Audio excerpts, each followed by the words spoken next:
Hello my dear students, आज हम पढ़ेंगे पाठ 2 स्वर्ग के दर्शन। ये कहानी पर आधारित है। सबसे पहले हम इसका उद्देश्य देख लेते हैं। मनुष्य के जीवन की एक विशेष बात यह होती है कि इसमें जो लोग अच्छे कार्य करते हैं उन्हें सबका सम्मान प्राप्त होता है तथा जो लोग उन्हें देवताओं के रूप में देखते सम्मान प्राप्त होता है तथा लोग उन्हें देवताओं के रूप में देखते हैं। साथ ही उनका निवास स्वर्ग के समान माना जाता है।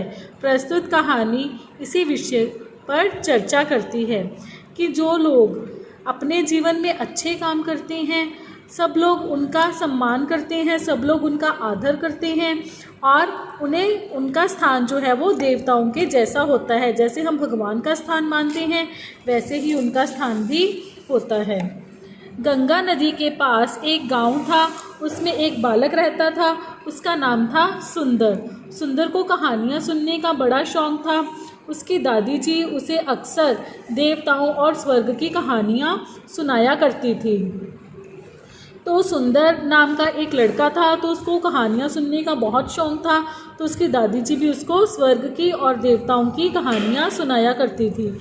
कहानियाँ सुनकर सुंदर स्वर्ग और देवताओं के बारे में तरह तरह की कल्पनाएँ करने लगा कि देवता कैसे होंगे, कैसे दिखते होंगे, कहाँ पर रहते होंगे। इन सब बातों की सुंदर अपने मन में कल्पना करने लगा।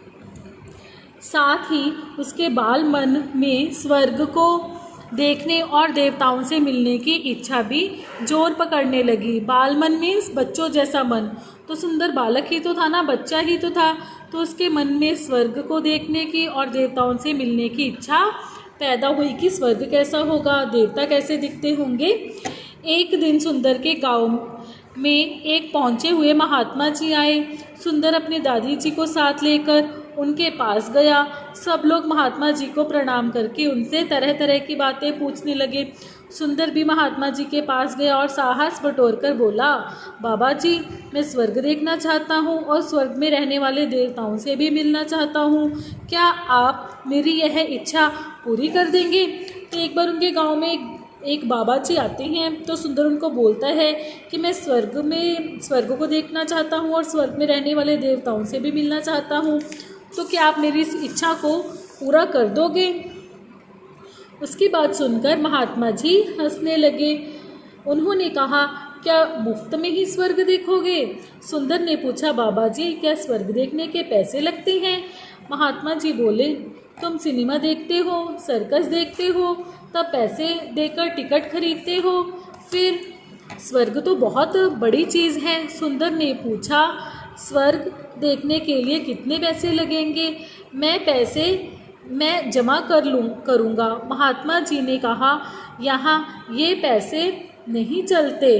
तो सुंदर महात्मा जी को कहता है कि वो स्वर्ग देखना चाहता है। तो उसको महात्मा जी कहते हैं कि ठीक है, तो जैसे हम लोग कोई सिनेमा देखने जाएं या फिर सर्कस देखने जाएं तो उसके लिए पैसे लगते हैं, वैसे ही स्वर्ग देखने के भी पैसे लगेंगे। तो महात्मा जी उसको कहते हैं कि वहाँ पर ये वाले पैसे जो यहाँ पर हमारी इस दुनिया में चलते हैं वो नहीं चलते। सुंदर ने जवाब दिया, हाँ बाबा जी, मैं अवश्य ही जमा करूँगा।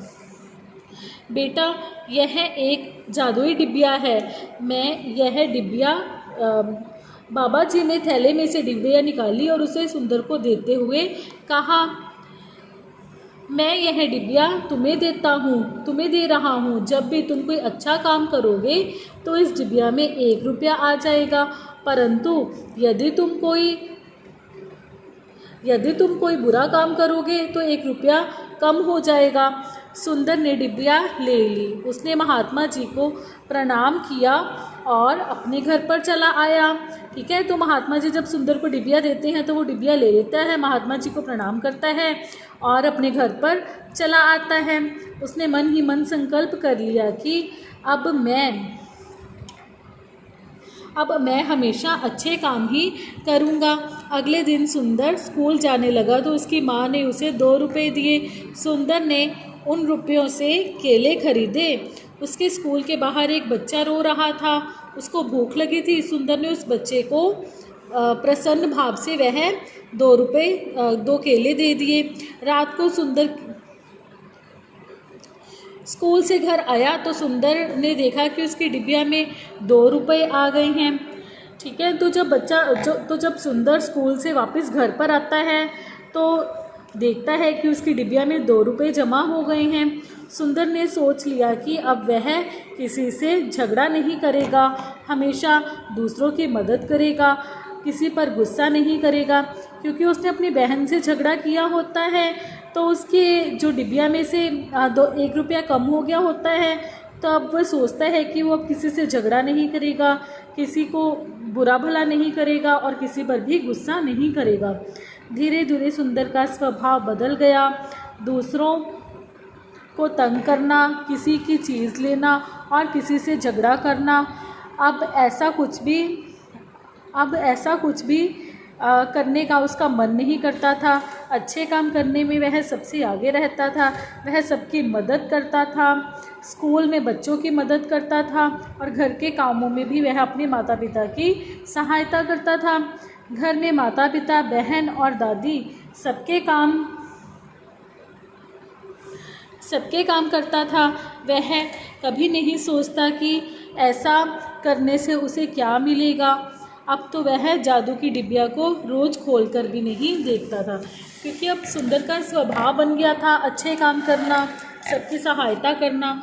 तो अब वह उस जादू की डिबिया को भी खोलकर कभी भी नहीं देखता था। एक दिन उसने डिबिया उठाई तो उसे वह कुछ भारी लगी। खोलकर देखा तो सुंदर खुशी से उछलने लगा। डिबिया रुपयों से भरी हुई थी। उसको महात्मा जी की याद आई। उन्होंने कहा था कि जब डिबिया भर जाएगी तब वह स्वर्ग देख सकेगा। तब उसके घर एक बाबा जी आए। सुंदर की माँ ने सुंदर से कहा, जाओ बाबा जी को कुछ पैसे दे आओ। सुंदर ने अपनी माँ से पैसे लिए और बाहर आया। वह बाबा जी को पैसे देने लगा तो बाबा जी बोले, बालक, मुझे ये पैसे नहीं चाहिए। तुम्हारे पास एक डिबिया है ना, मेरे पास भी वैसे ही डिबिया थी। बहुत दिनों से वह रुपयों से भरी थी, किंतु आज नदी में गिर गई।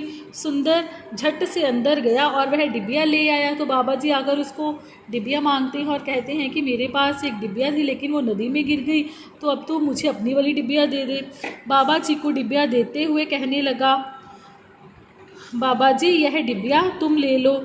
डिबिया भरना तो कोई मुश्किल काम नहीं है, यह फिर से भर जाएगी। यह कहकर सुंदर ने वह डिबिया बाबा जी को दे दी। दिन में कई अच्छे काम अब तो अच्छा काम करना सुंदर का स्वभाव बन गया था। वह हमेशा अच्छे काम करता था। एक दिन में कई अच्छे काम अवश्य ही हो जाते थे। इसी कारण अब डिबिया का भरना भी मुश्किल काम नहीं रहा था। बाबा जी बहुत खुश हुए। उन्होंने सुंदर को बताया कि वह वही महात्मा हैं जिन्होंने उसे डिबिया दी थी। वे यह देखने आए थे कि डिबिया भरी है अथवा नहीं। तो बाबा जी बहुत खुश होते हैं और उसको सुंदर को बोलते हैं कि वो वही महात्मा हैं जिन्होंने यह डिबिया सुंदर को दी थी और अब वो यहाँ पर ये देखने के लिए आए हैं कि ये डिबिया भर गई है या अभी भी खाली ही पड़ी है। सुंदर ने महात्मा जी को प्रणाम किया और पूछा, क्या मैं अब स्वर्ग देख सकता हूँ? महात्मा जी ने कहा, अच्छे लोग ही देवता होते हैं। जहाँ अच्छे लोग रहते हैं वही स्वर्ग होता है। तुम भी देवता बन गए हो, तुम्हारा घर भी अब स्वर्ग है। बच्चों, क्या तुम बता सकते हो कि सुंदर की डिबिया में पैसे कैसे घटते बढ़ते रहते थे? देखो, यह कोई जादू या चमत्कार का कमाल नहीं, वास्तव में सुंदर को अच्छे काम करने के लिए प्रोत्साहित करने के लिए महात्मा जी की सलाह पर सुंदर की दादी जी ही उस डिबिया में पैसे घटाती बढ़ाती रहती थी। यह एक अच्छा कार्य था, इसलिए इसका परिणाम भी अच्छा निकला। तो अब आप लोग ये सोचोगे कि उसकी जो डिबिया है वहाँ उसमें पैसे कैसे आते रहे। तो ये सब काम क्या है जो सुंदर की दादी करती थी महात्मा जी के कहने पर। वो महात्मा जी के कहने पर ही उस डिबिया में पैसे डाल देती जब सुंदर कोई अच्छे काम करता, और जब वो कोई बुरा काम करता तो उस डिबिया से पैसे निकाल लेती। तो बच्चों, इस कहानी से हमें यही शिक्षा मिलती है कि हमें हमेशा अपने जीवन में अच्छे कामों को ही करना चाहिए। धन्यवाद बच्चों।